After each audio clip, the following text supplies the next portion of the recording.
Yo, what's up mga parts? So, welcome back. So, for today's video is ito na yung unang XRM na pinagawa sa atin ni boss. So, actually, mas una pa to kaysa rito. So, nawala lang to or hindi natin naasikaso kaagad kasi pinauna ni boss yung engine build.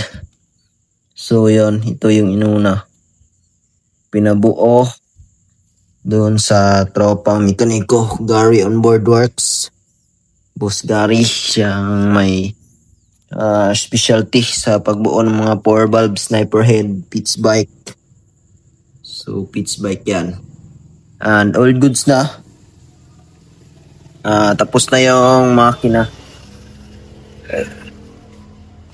So dito na to sa atin. Tayo naman ang gagawa. Yan, makina niya. Naka 5 to terawatt. Then pitch bike din na carb. RS125 convert natin. O yung pipe raider. Tapos yan, ito yung canister, nandun pa yung sa kanya dito. Kay Scroperworks to, ginamit lang natin. So yan, fitment natin tong unit na to. Pre-wheel na naman yung likod. All goods na naman. So yan, ito na lang, gawa natin ng paraan.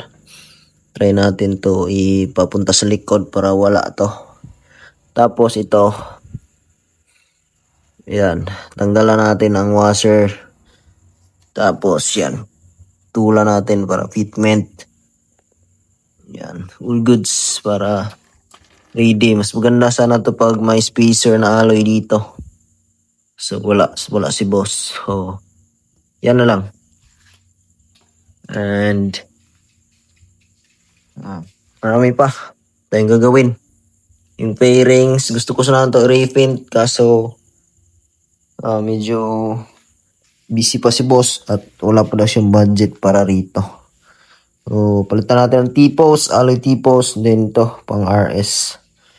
So, bleed natin yung brake kasi wala pa tong brake. And handle switch, paganahin natin. So, yan, dito fitment natin, then pre-wheel, brake. So, dyan, ayusin natin to lahat para goods na to pagkuha ni boss. So yun, dito lang muna tayo mga part. Update ko lang kayo mamaya dito. Tara, let's go. So ito yung update mga part. So ito, yan, goods na. So naputulan ko na. Yan dito, yan. Goods na yan. Nina, marami pang nakausli dyan. So ngayon, pantay. Dito, kinunan ko ng konti.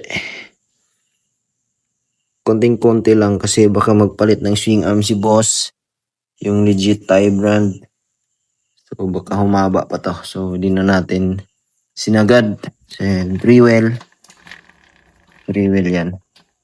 So yan, ito. Kinabit ko na. Although, di ko pa pinainal yung rear fender. Kasi, pagganahin ko muna yung ilaw. Although gumagana na yung brake light. Yung signal light lang hindi. Ito sa harap, tinanggal ko na.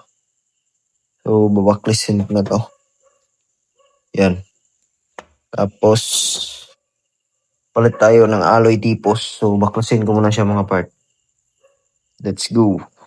Dito tayo nagka-problema mga part. So, masyadong malaki yung nut ng XRM. So, need pa tayong gumawa niyan mamaya.